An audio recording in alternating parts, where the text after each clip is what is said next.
I kind of got into health and nutrition through my son, who basically it turned out was allergic to a lot of weird foods, and that made him kind of ADD. And when we changed his diet, his whole personality changed. And I was so blown away by that because I had spent so much time, money, and energy on like parenting classes and strategies. And I'm like, gosh, who knew that food and what you eat really makes a big difference? And so I kind of knew enough. I was self-educated. I got a degree in nutritional therapy about what falls out of balance in the body. And it's really my core belief that when the body's in balance, it can heal itself. And, I feel like because, there's so much glyphosate and toxins in our food now that a lot of people have gut inflammation. And when your gut is inflamed, even if you're eating the perfect nutrient dense whole food diet, it isn't necessarily being digested, absorbed, and assimilated.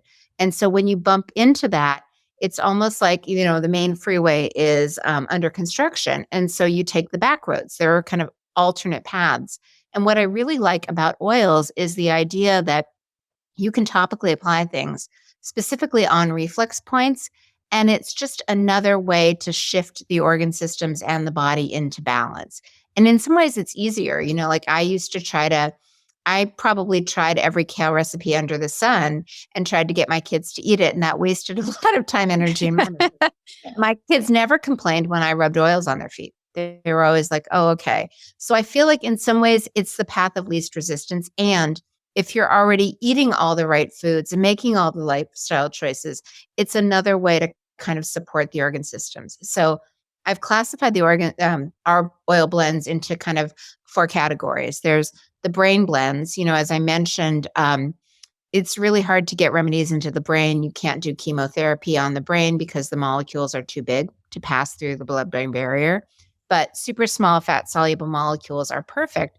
And smelling them is a great way to get it into the system. In fact, of our 5 senses, smell kind of goes directly to the emotional part of the brain, the limbic brain, because it's critical to survival, right? We smell food, we smell water, we smell danger like fire or predator odor. So smell really keeps us safe.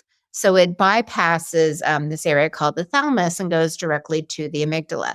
Well, that's really powerful when you're trying to unpack stress or trauma or really influence the brain because smell has kind of, first rite of passage. And so it gets right in there. So they actually have said that smelling essential oils is the most effective way to use them.